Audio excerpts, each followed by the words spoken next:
പ്രശസ്ത business ഗ്രൂപ്പായ royal God Palakkad കേന്ദ്രീകരിച്ച് ആരംഭിക്കുന്ന RJ അക്കാദമിയുടെ സോഫ്റ്റ് ലോഞ്ച് ഉത്സവാന്തരീക്ഷത്തിൽ അരങ്ങേറി.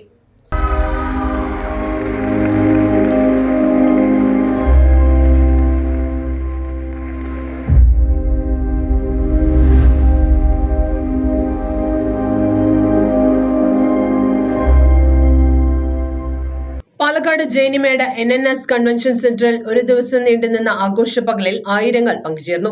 RJ അക്കാദമി ഫാഷൻ വോക്ക് എന്ന പേരിൽ സംഘടിപ്പിച്ച പരിപാടി പാലക്കാട് MLA രമേശ് വിശാരടി ഉദ്ഘാടനം ചെയ്തു. ഫാഷനും എന്റർടൈൻമെന്റും ഒരുമിച്ച അപൂർവ വിരുന്ന് പാലക്കാടിന് പുതുമയായി. വിശിഷ്ട വ്യക്തികൾ, ബ്ലോഗർമാർ, യൂത്ത് ടാലന്റ്സ് തുടങ്ങിയവർ ചടങ്ങിൽ പങ്കെടുത്തു. യുവാക്കൾക്ക് ഫാഷൻ ഇൻഡസ്ട്രിയുമായി നേരിട്ട് ബന്ധപ്പെടുന്നതിനും പ്രൊഫഷണൽ റാമ്പ് എക്സ്പീരിയൻസ് പകർന്നു നൽകുന്നതിനും പരിപാടി സഹായകമായി. ഋതു മന്ത്ര, ഷിയാസ് കരീം, ഷിമി മേലെടത്ത, ഇഷാനി തുടങ്ങിയവർ ഷോയിൽ പങ്കെടുത്തു. RJ group managing director Sivadas, director Rajendran, branch manager Shamla, IDPA പ്രതിനിധികളായ CS ആദിത്, K കൃഷ്ണവേണി തുടങ്ങിയവർ പരിപാടിക്ക് നേതൃത്വം നൽകി.